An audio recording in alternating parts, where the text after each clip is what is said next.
What's going on, guys, and welcome to another trade recap. This is how I made $5,000 day trading the NASDAQ yesterday. So I didn't post this trade recap from yesterday because we had the vlog going up, so I figured I would wait just to help with the YouTube analytics. But also, I haven't taken a trade in a while. I know you guys are probably thinking, bring back trade recaps. They've been back. I just haven't been trading. Literally, if you were just a short, look. This was literally the only good set of price action that we've had for the past week. This is market open, boom, shits the bed. This is market open, boom, shits the bed. This is market open, boom, shits the bed. This is market open, boom, shits the bed.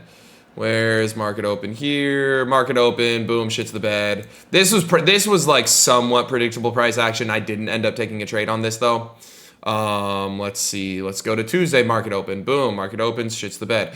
Let's see, Monday, boom, market opens, shits the bed. So, we've been just market open shitting the bed for the past week. I mean, same thing happened here. I don't know what this new market making algorithm is, but it's very interesting. The market opens and then it shits the bed.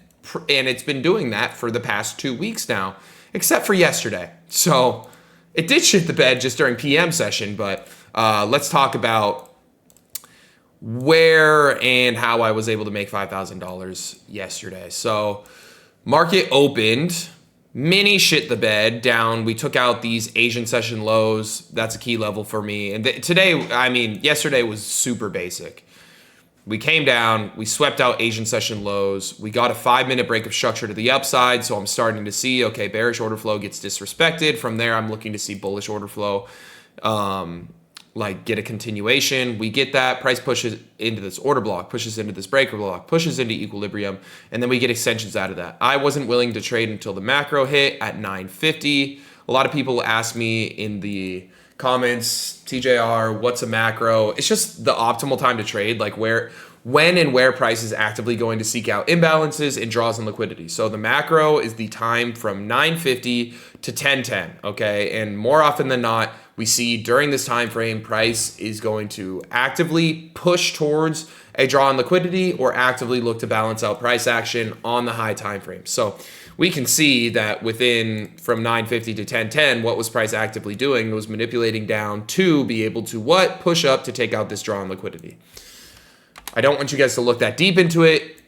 I really just mainly use it as I'm not willing to trade until after the macro opens. So we see this 5-minute break of structure. I mean, the ideal trade for me would have been before the macro, would have been off of this inverse fair value gap right here on this candlestick. And that would have given me a much better trade, I'm pretty sure. But since it was before the macro, I wasn't able to take it and just wasn't willing to take it. So all that I did is I just waited for the macro to open and I just played within this 1-minute trend. So I knew that, okay, we already made this 5-minute retracement down. We get a 5-minute extension up. Yes, we do break past these highs, but we're right above these highs. I'm assuming that the 5 minutes going to extend a little bit more prior to it reversing, which is why I was okay with taking this trade.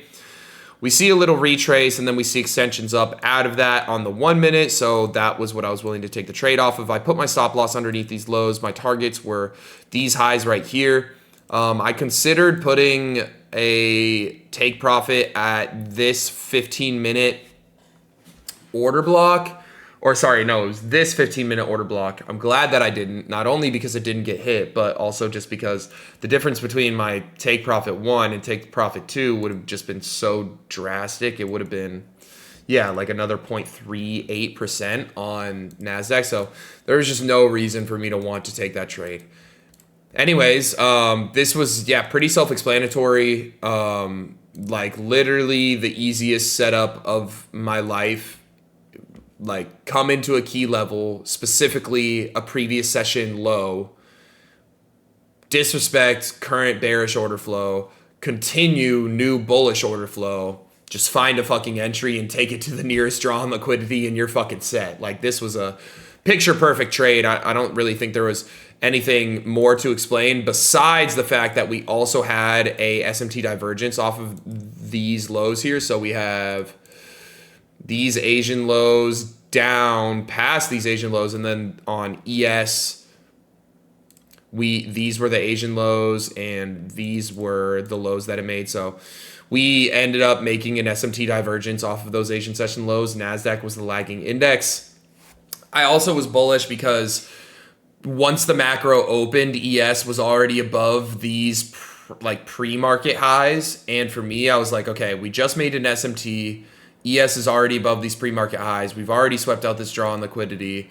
NASDAQ is probably going to follow suit relatively soon. And we did end up getting that. We also, if you guys missed that, we also had a seek and destroy trade right here. I haven't really been paying too much attention to these seek and destroy strategy setups, but I mean, if you guys still use that strategy, by all means, it still works. We took out this draw on liquidity, and then boom, right at 10:25, 10:30, we get that seek and destroy back to the really optimal trade entry break even point, and then boom, if you just scale down in there,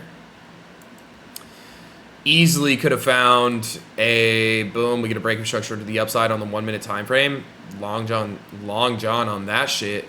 And you can target, whatever else you want to target. Me personally, I probably wouldn't have taken that trade just because the draws and liquidity were already achieved, and we've been moving so volatile for the past couple days. I'm just taking what I can get from the markets. Realistically, I know a lot of people are stressed out about crypto. Valid, to be honest. Bitcoin's down like crazy. I do think we should be able to get some relief after taking out these lows. These are the lowest lows of this whole consolidation. So I do think we're going to go lower. I wouldn't be surprised if we get down underneath $80,000 on Bitcoin, as sad as it is. We are in extreme fear, though, on... let's see if we can pull this up. Yeah, see, technicals are telling us sell. I wish there was a fear and greed index on here, but we are definitely in extreme fear right now in terms of crypto. So that's a good sign. And yeah, I mean, I'm not too worried about crypto. This cycle is way different than other cycles. I will say though, we're not going to get an alt season. Alt season has been happening throughout this entire bull run. You just didn't know it.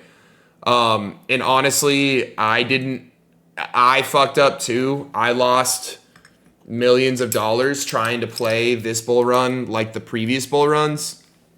And I just realized it way too late in the game. It's a narrative driven cycle this time around. Prior to this, during previous bull markets, it was buy anything. And if Bitcoin goes up, your altcoin is going to go up on a 10x leverage compared to Bitcoin.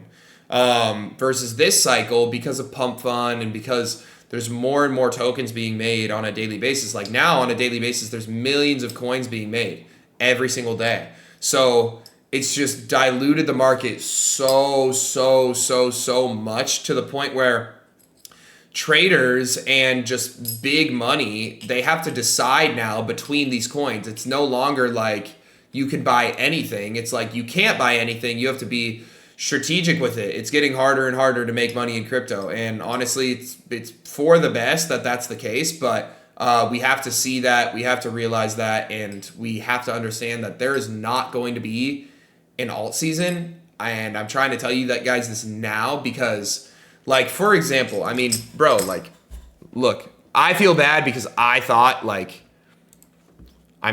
thought there was going to be an alt season too. And this is, fuck it. There still might be. Don't take what I have to say for fucking truth because, I thought there was going to be alt season. I was screaming for an alt season for, bro, literally, all the way up until now. But, this move up, this was the meme coin alt season.